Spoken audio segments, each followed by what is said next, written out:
ఇది టైటిల్ చూడగానే ఒక యూత్ఫుల్ లవ్ స్టోరీ అనుకున్నాం మేము మామూలుగా పోస్టర్ ఫోటో చూసినప్పుడు అని.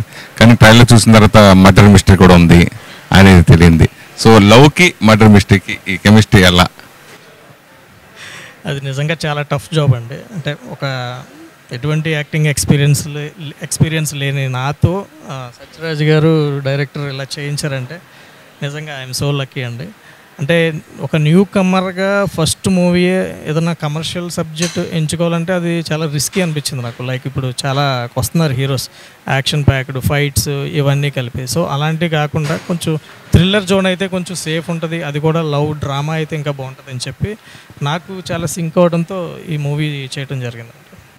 ఏ ధైర్యంతో మీ దర్శకుడు హీరోయిన్ని చంపేసి మరి ట్రైలర్లో కూడా పెట్టేయడం జరిగింది? అది కమ్ముని మన తెలుగు వాళ్ళు హీరో చచ్చిపోయినా హీరోయిన్ చచ్చిపోయినా యాక్సెస్ చేయరు కదా, ట్రైలర్లో చూపించడం రిస్క్గా మీరు భావించలేదా?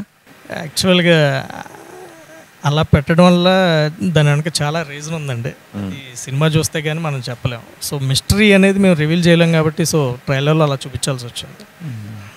అంటే మీ బ్యాక్గ్రౌండ్ గురించి మామూలుగా బ్యాక్గ్రౌండ్ అంటే నాకు ఏ బ్యాక్గ్రౌండ్ లేదండి.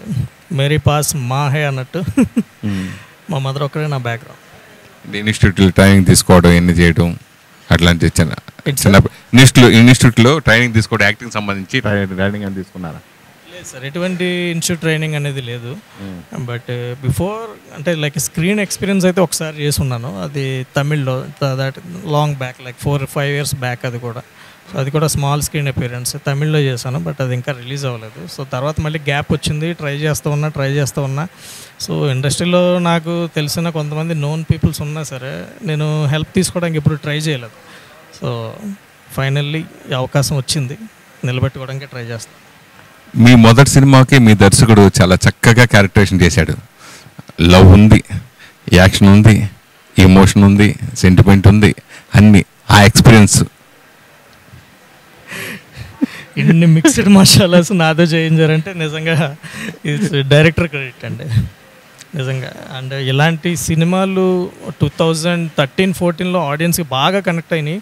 కానీ దాని తర్వాత మూవీ జోనర్స్ అన్ని, స్టోరీ ప్యాటర్న్స్ అన్నీ మారిపోతూ వచ్చాయి. అందరూ ఎక్స్పెరిమెంట్స్ చేసుకుంటూ వచ్చారు ఒకే సింగిల్ జోనర్లో. బట్ మేమైతే 3 జోనర్స్ని ఎంచుకుని ఇంట్రెస్టింగ్గా జనాల్ని ప్రజెంట్ చేద్దామని చెప్పి స్టోరీ చేయడం జరిగింది.